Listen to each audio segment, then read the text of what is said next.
오늘 전하는 이 말씀은 지난주와 연결되어지는 말씀이 되겠습니다.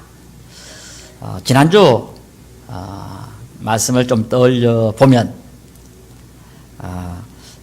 믿음이 약해서 그랬는지 혹은 철이 없어서 그랬는지 고린도 교인들은 하나님께서 그 많은 그심에도 불구하고 교회 교역자에 대해서 평가를 했다 했습니다. 자, 여기 교역자란 목사와 전도사가 되겠습니다. 교역자 평가는 올바르게 평가를 해도 책망 들을 짓이지만 문제는 고린도 교인들은 잘 모르면서 아무것도 또 모르면서 교역자를 평가했다는 것입니다. 자, 그들의 문제는 뭐냐면 엉터리 평가를 했다는 것입니다.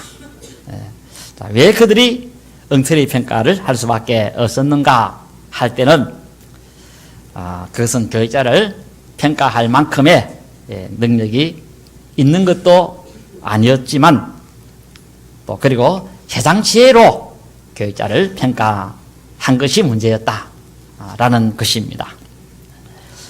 자, 그 바람에 평가를 올바르게 받지 못한 교역자들은 큰 상처를 입게 되기도 했던 것입니다. 자, 그래서 바울 사도는 너무 똑똑한 척 해서 이 세상 지혜를 가지고 교역자의 값을 매기는 것은 교회를 소란하는 것인 만큼 차라리 바보가 될 것을 지시하기도 한 것입니다. 바보는 남을 평가를 안 하니까 실수도 안 한다는 것입니다.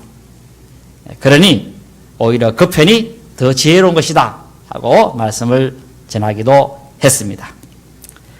자, 그렇다면 고린도 교인들은 이 세상 지혜로 교역자를 판단했다 했는데 자, 이 세상 지혜로 판단한다는 것의 의미가 뭔가 이걸 좀 우리가 알 필요가 있을 것입니다. 무엇이 이 세상 지혜로 판단하는 것이 되는 것인가? 여기에 대해서 우리가 오늘 좀 살펴보려고 하는 것입니다. 지난주 제가 설교 말미에 이 부분은 잠시 언급을 해드렸습니다. 이 세상 사람들의 하는 그 사람 평가 기준은 뭐냐 하면 신은서판이다 그랬습니다. 몸신자, 그 다음에 말씀 은자, 글서자, 판단할 판자, 그런 하나의 네 가지, 이 네 가지 지혜를 가지고 사람을 평가하여 값을 매겠다는 것입니다. 바로 고린도 교인들도 이 신은서판으로 교역자를 평가를 했는데, 그 첫째, 그들이 교역자를 평가할 때에 몸을 보고 평가했다는 것입니다. 몸을 보고.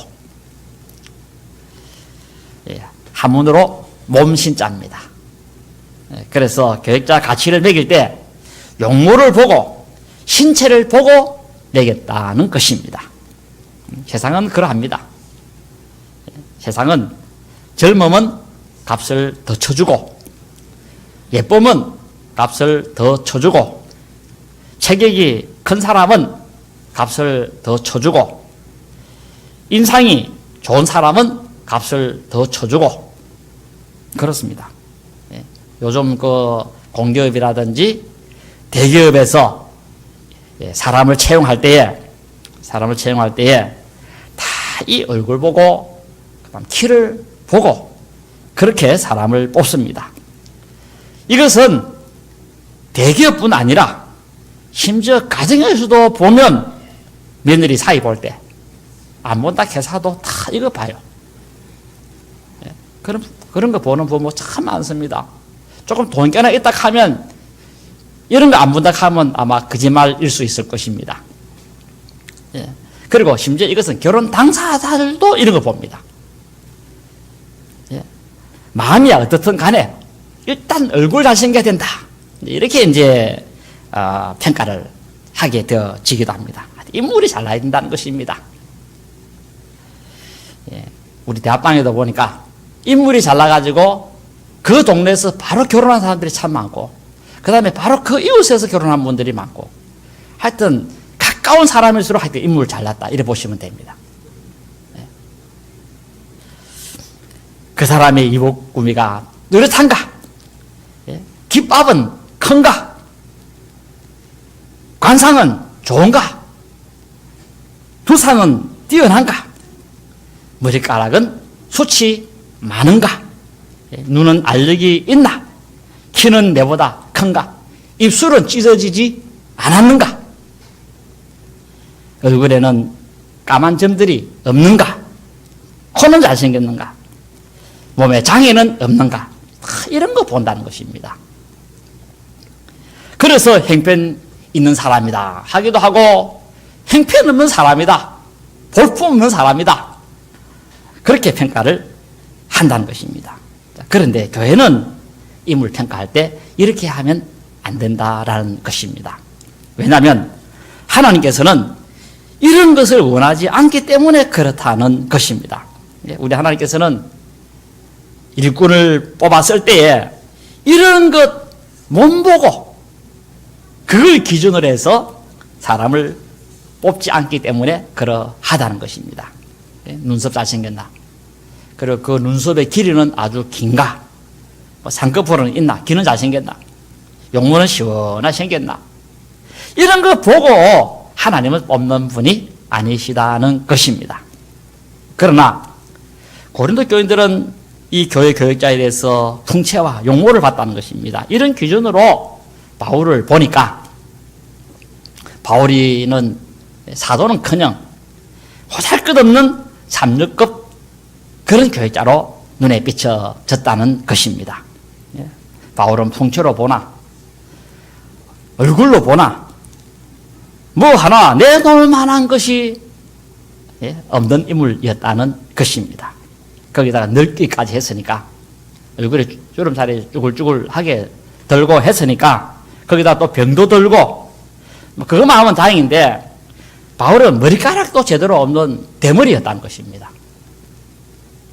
우리가 그 터키 가서 바울 그 동상을 만들어 놓은 것을 봤는데,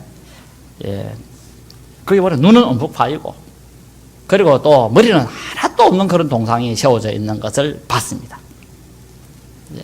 그러니까 저렇게 눈이 움푹 파이고 머리카락 하나 없는 저런 대머리를 하나님이 뽑았을 리가 없다. 그래서 풍채 보고 외모 보고서 바울은 사도가 아니다, 그렇게 평가를 했다는 것입니다. 그런데 이게 얼마나 바보스러운 짓이냐는 것입니다. 예수님께서는 사도라고 하는데 교인들은 세상 지혜, 외모 보고 그 사람은 사도다, 사도가 아니다, 그렇게 했으니 이게 얼마나 얼간이 짓이고 멍청한 짓이냐라는 것입니다. 오늘 이 말씀을 듣는 여러분들도 이거 잘 아셔야 됩니다. 왜냐하면 이런 것을 모르고 신앙생활 하면서 교역자를 외모만 쳐다보다가는 이단으로 넘어가는 경우가 허다하기 때문에 그러하다는 것입니다. 교역자 외모에 해묵돼 가지고는 잘못된 가르침을 받다가는 자기 영혼이 불행하게 되는 그런 경우가 매우 허다하고 많다라는 것입니다. 그러므로 여러분들은 여러분의 영혼을 위해서, 여러분들의 자신을 위해서 세상 기준으로 교회 일꾼을 평가하는 일이 없기를 하나님께서는 바라신다는 것입니다. 왜냐하면 우리 하나님께서는 앞서 말씀을 드렸지만은 자기 일꾼을 뽑을 때 세상 채용 기준 가지고 사람을 뽑으시는 분이 아니시기 때문에 그러하다는 것입니다. 구약에 보세요. 여호와께서 자기 백성들을 이끌 목자를 뽑을 때 그때 다윗의 경우지만 이 다윗을 목자로 뽑을 때 하나님께서 뭘 봤습니까? 마음을 봤다 그랬습니다. 풍채 본 게 아닙니다. 사람들은 다 외모로 봤지만 나 여호와는 중심을 본다 그랬습니다. 마음을 본다고 그렇게 했습니다. 마닥이지만은 하나님께서 왕 뽑을 때 풍채 봤다고 한다면은 다윗은 뽑혀지질 못했을 것입니다. 왜냐니까 왕선발에 나간 자기 형이 7명이나 있었습니다. 다윗이 8번째 나갔는데, 이렇게 7명 그 형님들은 이 다윗보다는 훨씬 체격도 크고, 그리고 힘도 세고, 싸움도 잘하고, 기술도 많고, 건강도 했기 때문에 그렇습니다. 예. 그리고 우리 하나님께서 자기 백성들을 위해선 목자 중에 목자이신 예수님의 모습도, 예, 바로 이렇게 외형적으로는 볼품 없이 이 세상에 오셨다는 것입니다. 예. 예, 탁월하거나 걸출한 그런 모습이 아니었다는 것입니다. 예, 보통 사람들보다도 오히려 더 못한 그런 몸매를 가지고 이 세상에 오셨다 하고 이사야서 53장에 보면 나오는데, 예수님의 신체에 대해서 한마디로 말하기를 마른 땅에서 나온 줄기 같아서 풍채가 없었다 하고 그렇게 말씀하고 계십니다. 자, 왜 여호와 하나님께서는 자기 아들, 자기의 일꾼을 보냄에 있어 가지고 이런 풍채가 없는 모습으로 보냈는가 할 때 이유는, 예, 외모만 쳐다보고 하나님 믿는 사람들은 다 망하게 하려는 그런 목적 때문에 그렇게 하기도 한 것입니다. 하나님의 나라의 일꾼을 몸만 쳐다보고 신앙생활 하는 사람은 멸망에 이르게 하려고 하는 그런 목적 때문에 하나님이 그렇게 하셨다라는 것입니다. 그래서 예수님을 외모로 쳐다본 사람들 다 안 믿고 멸망당하고 말게 되어지기도 한 것입니다. 자, 그러므로 우리가 사람을 외모로 쳐다보고 예수 믿다가는 큰일 난다는 것입니다. 우리 그 소나무 목사님 보세요. 소나무 목사님 보시면은, 소나무 목사님 보면 몇 분 놀란답니다. 첫 번째 놀라는 것은 목소리가 너무 커서 놀란답니다. 강단에서 막 쩌렁쩌렁 울리는 그 목소리에 사람들은 다 놀란답니다. 두 번째 놀라는 것은 뭐냐면 키가 너무 작아서 놀란답니다. 어째 저렇게 키가 작을고, 저렇게 키가 작은데도 어째 저렇게 목소리가 크게 놀고, 이래 놀래고 저래 놀래고 온통 놀라는 것밖에는 없다는 말이 있습니다만은, 우리 주기철 목사님도 몸이 매우 약했다고 합니다. 늘 병치레하면서 살아가신 분이라고 그렇게 주위 사람들이 말들을 하고 계십니다. 바울도 그랬습니다. 풍채도 없고 용모도 없고 눈까지 심심하고 어둡고 그렇습니다. 그러나 외모는 행편이 없었지만 얼마나 위대한 사역자들이었느냐는 것입니다. 예.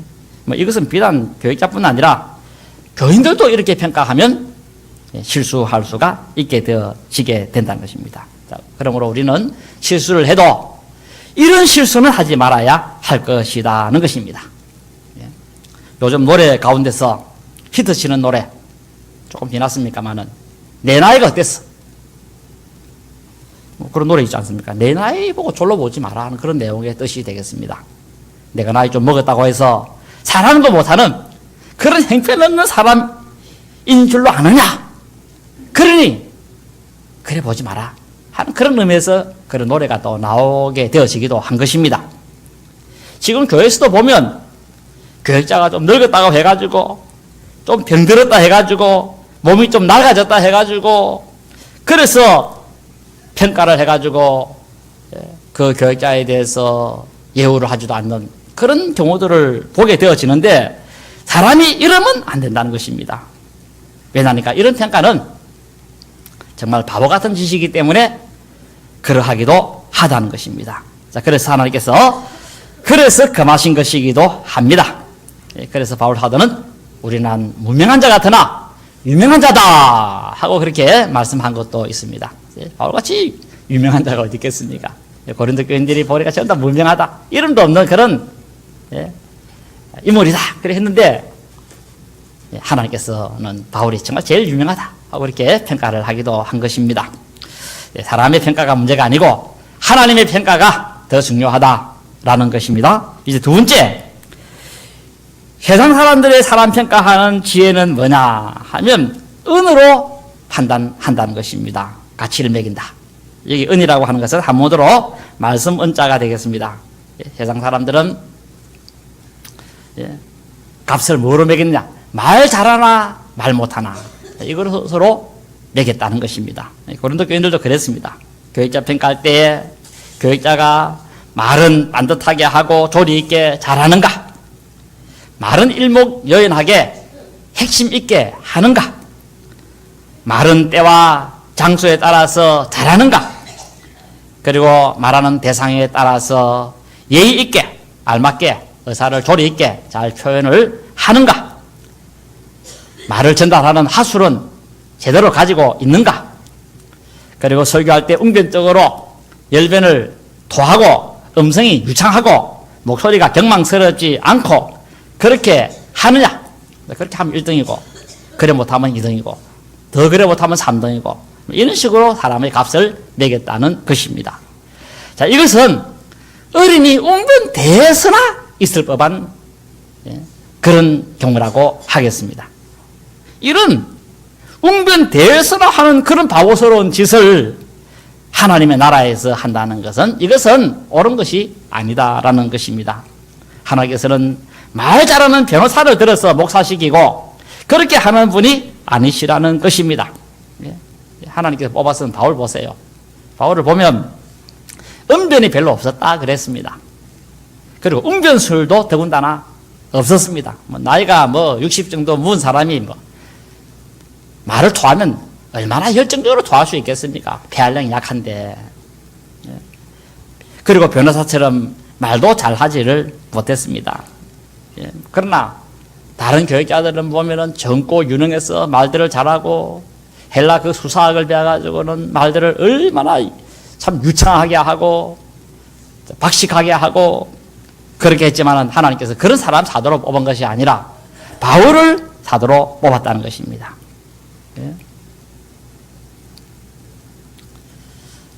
자, 그래서 우리가 이렇게 2등짜리를 1등이라 하고 1등을 3등이라 하고 이러면 그 사람 참 바보 덩신이다.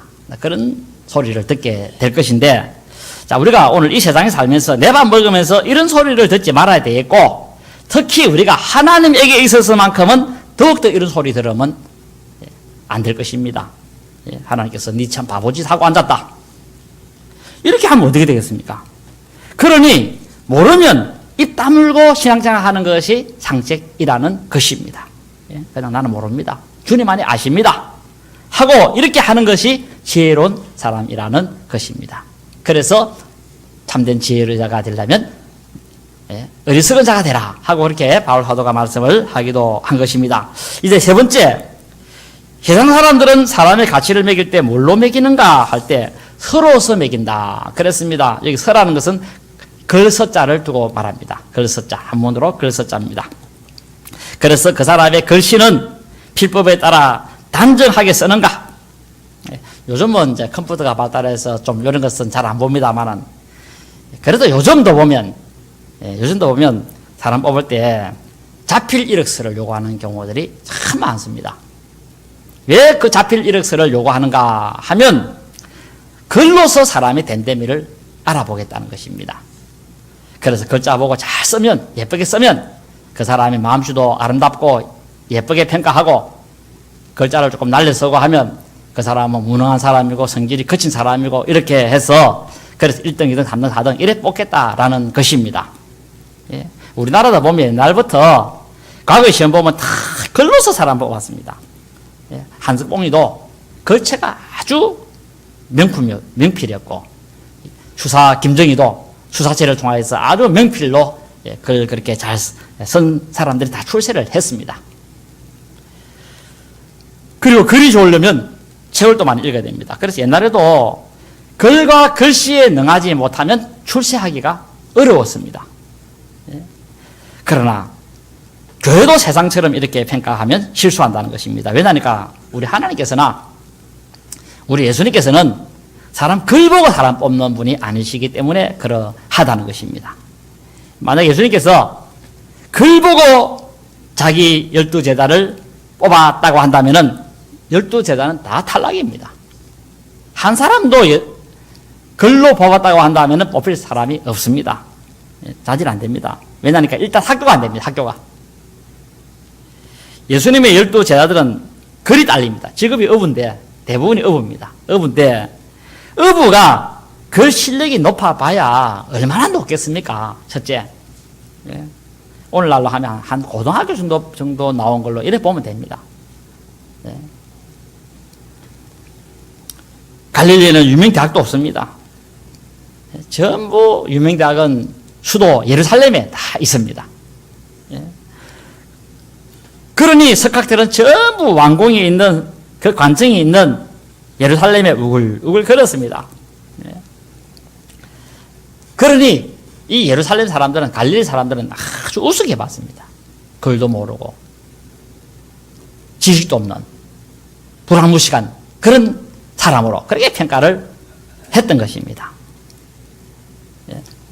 그런데 예수님께서는 이런 예루살렘에 유명대학 나온 사람 뽑지 않았고 학력이 떨어지는 사람들을 뽑아가지고 그렇게 12제자로 삼아가지고 그 사람으로 하여금 전 세계를 복음화시키는 일을 하시기도 했는데, 이런 것을 볼 때에 글을 가지고 사람을 평가하는 것은 바보짓이라는 사실에 대해서 다시 한번 입증하는 것이라고 할 수 있겠습니다. 글이 좀 딸리고 부족하고 글씨를 좀 못 쓴다고 하나님 일꾼일 수 없어, 이것은 아니다는 것입니다. 글이 좀 모자란다 해가지고 훌륭한 일꾼이 아니야, 이런 것은 옳지 않다는 것입니다. 옛날에 그 미국에 대부흥을 일으켰던 그 D.L. 무디라는 분이 계십니다. D.L. 무디라는 분이 계시는데, 이분은 구두 수승공입니다. 구두 수승공인데 하나님이 그를 불러서 쓰는데, 구두 수승공이 설교를 하면 얼마나 잘하겠습니까? 그래서 늘 설교를 하면 문법이 틀렸답니다. 그래서 설교 끝마치고 나면 거기서 공부를 잘한 그런 분들이 교인들 중에서겠죠. 뭐 그냥 오늘 문법이 몇 개 틀렸습니다. 이래 많이 틀려야 되겠습니까? 하면서 지적도 하기도 했는데, 그러나 글이 딸려도 하나님이 사용하니까 그를 통해서 얼마나 미국을 크게 부흥시키고 성장한 그런 일들을 또 보게 되어지기도 하는 것입니다. 사람이 일하는 것은 글로 하는 것이 아니라 때때로 하나님이 뽑아서시는 능력으로 일을 하신다 하는 사실에 대해서 보여주고 있습니다. 그러므로 우리 교인들이 세상 지혜로 사람의 가치를 매기는 것은 바보짓이라 하고 말씀드릴 수가 있는 것입니다. 왜냐니까 하나님께서는 세상에 글이 짧고 또 그리고 글이 별로 뛰어나지 못한 그런 사람이라도 얼마든지 사용하실 수가 있기 때문에 그러하다는 것입니다.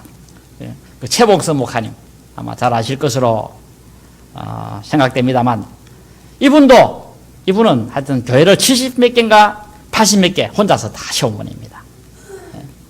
옛날에, 요즘도 한 개씩 올라가면 어려운데 그때 70몇 개씩 80몇 개씩 이분 혼자서 교회를 세웠는데, 근데 이분은 신학교 다닐 때 공부를 그렇게 못했다고 합니다. 그래서 졸업시험을 치면 60점을 먹으면 합격인데 60점을 못 먹어가지고는 졸업을 몇 해를 못했다고 합니다. 그래서 계속 못하고 있으니까 교수님이 참 딱하게 여기고, 그리고 그래서 막 어쩔 수 없이 졸업을 시켜줬는데, 그럼 하나님이 얼마나 그를 귀하게 사용을 하셨느냐라는 것입니다. 글필 좋다는 그 당시에 유명한 분들도 많이 계셨지만은 그분들은 다 신사참배를 하고 하나님께 욕을 먹였지만은, 최 목사님은 글은 몰랐지만은 그 꿋꿋한 정신을 가지고서 신사참배를 반대해가지고 그 옥중에 잡혀가지고 거기서 순교를 하는 그런 훌륭한 인물이었다는 사실을 우리에게 입증해주고 있지 않느냐라는 것입니다. 글 훌륭하다고 신앙생활 잘하거나 글 훌륭하다고 뛰어나거나 그렇게 하는 것이 아니라는 사실을 최봉성 목사님을 통해서 우리들에게 가르쳐주고 있다는 것입니다. 그런데 요즘도 보면 고린도 교인들처럼 글합니다. 사실 한국에 보면 이 참 최봉성 목사님처럼 훌륭하게 쓰인 그런 인물이 몇이나 들어 있습니까만은, 그러니 우리가 글로서 사람을 가치를 매기는 것은 큰 실수를 할 수 있다는 것입니다. 하나님께서 다윗을 이스라엘 목자로 뽑은 것도 글 보고 뽑은 거 아닙니다. 글 보고 뽑은 거 아니다 라는 것입니다. 지금 팔레스타인에도 가보면 그 풍습이 있습니다. 우리도 그거 보고 왔는데, 이 팔레스타인에 그 목축업하는 그 가정에 가보면은 애를 한 5명 놓으면 장남만 공부시키지 셋째 넷째 공부 안 시킨답니다. 그러니까 다윗은 말째니까 공부했을 리가 없습니다. 그런데도 불구하고 하나님께서는 그 말째를 들어서 하나님께서 그렇게 위대하게 썼다는 것입니다. 그러므로 글로서 사람을 평가한다고 한다면은 우리가 자칫 큰 실수를 할 수 있게 되어지고 이 다음 하나님 앞에 가면 바보 소리 들을 수 있다는 거 아시고 우리가 잘 명심할 수 있어야 되겠습니다. 이제 마지막 4번째로 해상 사람들의 평가할 때 그 평가하는 지혜는 뭐냐 하면 판으로 평가한다는 것입니다. 여기 판이라고 하는 것은 판단하는 능력을 두고 말한다고 하겠습니다.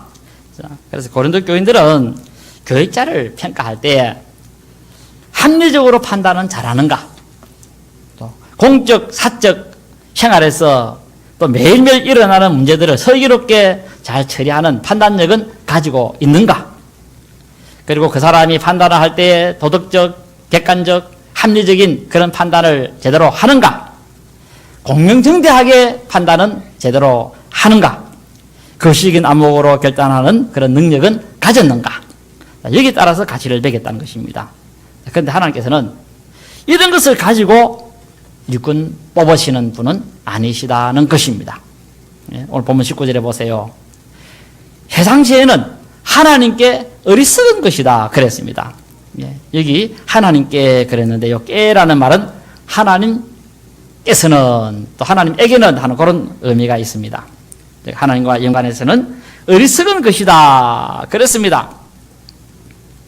자, 그 이유에 대해서는 뭐냐 하면 성경에 기록되어져 있다는 것입니다. 그런 이유가 어떻게 기록되어져 있나니까 19절 중반절에 하나님께서는 세상 지혜에 있는 자들로 하여금 자기께 빠지게 하신다 그랬습니다. 여기 하나님께서는 세상 지혜로 사람을 평가하는 그런 사람들에게는 자기께 빠지게 하시는 분이시다. 여기 깨에 빠진다는 건 자기 스스로 속아 넘어간다 하는 그런 의미의 뜻이라고 하겠습니다. 그래서 세상 지혜 가지고 교육자를 평가하는 사람에게 있어서는 하나님이 어떻게 하시는가 하면은 훌륭한 사람은 훌륭하게 보이지 않게 만들어버리고 또 훌륭 안 한 사람은 훌륭하게 보여버리게 만들고 그래서 자기 스스로 속아 넘어가도록 하나님께서 역사하신다라는 것입니다. 그러니까 어떻게 되어 있습니까?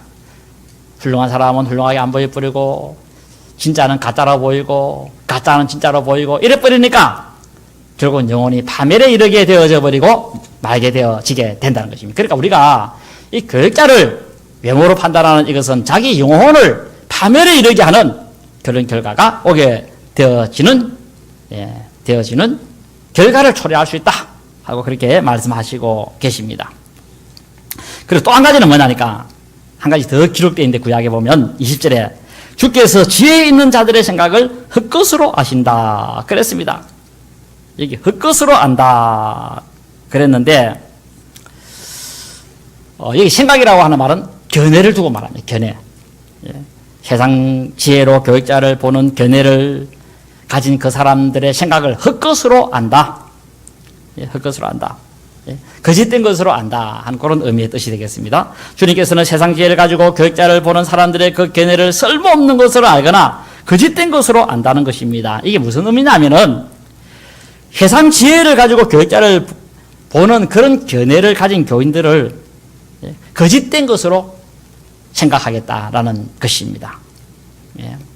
하나님께서는 자기 교육자를 세상 지혜로 사람을 평가하면 엉터리인 줄로 알겠다 하는 그런 의미의 뜻이라고 하겠습니다. 자, 그래서 보시면 이 고린도 교인들은 이 세상 지혜로서 교육자를 평가하다 보니까 다 그들의 견해가 다 틀려버렸습니다. 다 엉터리였습니다. 누가 그렇게 했습니까? 하나님이 그렇게 하도록 만들어 버렸다라는 것입니다. 그래서 이단들은 더 멋지게 보이고 참된 바울은 엉터리로 보이고 그렇게 해버리게 되어졌는데 그래서 하나님께서는 그렇게 너희 견해가 엉터리다.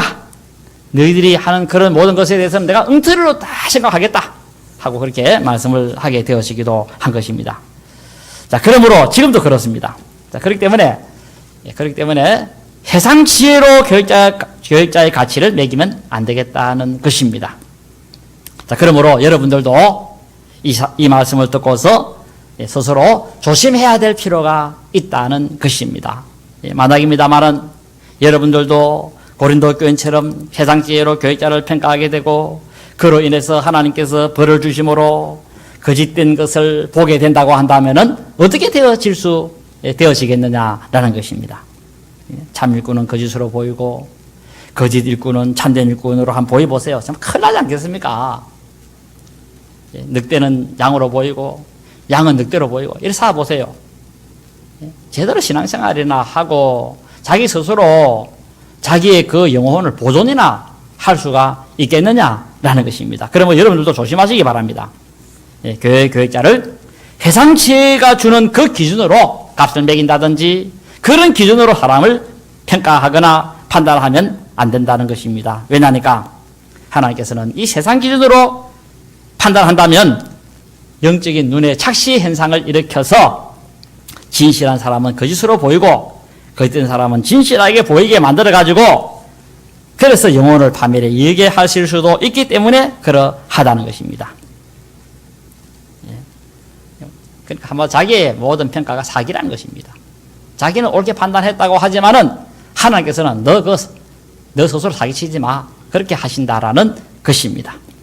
자, 이게 이제 19절과 20절의 내용이고, 자, 그렇기 때문에 21절에 누구든지 사람을 자랑하지 말라 그랬습니다. 왜냐하니까 만물이 다 너희 것이기 때문에 그렇다는 것입니다.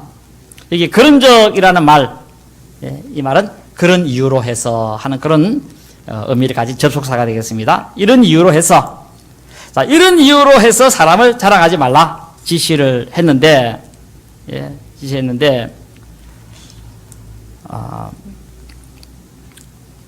왜 그렇습니까? 이런 이유가 뭡니까? 이 모든 교회 사역자들은 너희들을 위한 것이라는 것입니다. 그러니까 굳이 너희들을 위한 그런 사람에 대해서 칭찬받을 만한 것을 드러내가지고 그렇게 말할 필요가 전혀 없다라는 것입니다. 22절에 보세요. 바울이나 아볼로나 게바나 세계나 생명이나 사망이나 지은 것이나 장래 것이 다 너희 것이니라. 여기 보니까 바울이나 아볼로나 게바나 뭐 생명이나 사망이나 나가 나오죠. 나. 여기 나라는 의미가 뭐냐면 이런 의미입니다. 만일 그것이 바울이라도, 만일 그것이 아볼로라도, 만일 그것이 베드로라도, 만일 그것이 생명이라도, 그것이 사망이라도, 그것이 지금 것이라도, 만약 그것이 장래 것이라도 다 너희의 것이라는 것입니다. 너희의 것. 아볼로도 너희들의 것이고, 바울도 너희들의 것이고, 베드로도 너희들의 것이고, 사망도 너희들의 것이고, 생명도 너희들의 것이고, 이 세상의 모든 만물이 다 너희들의 것이다. 이 너희들의 것이라는 이 의미가 뭡니까? 너희들을 위해서 있다는 것입니다. 너희들을 위해서 있다는 것. 하나님이 너희들을 위해서 보내줬다는 것입니다. 이렇게 너희들을 위해서 보내준 그 사람의 마음을 상하게 하면 되겠느냐라는 것입니다. 자랑을 이렇게 하고 저렇게 하면서 어떤 사람은 자랑하고 어떤 사람은 자랑 안 하고, 자랑하는 사람은 좋겠죠. 자랑 안 한 사람은 어떻게 되어질 수 있겠습니까? 마음에 상처가 있지 않습니까? 너희들을 위해서 온 사람인데 왜 공명경대하게 하지 않음으로 인해서 그 사람 마음을 상하게 해야 할 필요가 있느냐라는 것입니다. 그래서 우리가 이 교육자의 이 가치를 이렇게 외형적으로 평가하는 것에 대해서는 이래서도 해서는 안 되고, 또 그리고 너희들을 위해서 하나님이 보내신 만큼 그 교육자에 대해서도 온전한 예의를 가지고 잘 대할 수 있어야 한다는 것입니다. 자, 그러므로 여러분들 이 말씀을 잘 기억하면서 여러분들을 위해서 주신 교육자에 대해서도 고린도 교인처럼 되어지지 않기를 바라고, 그래서 언제라도 행복하고 즐거운 신앙생활 되어지는 귀한 일이 있어지기를 진심으로 기원합니다.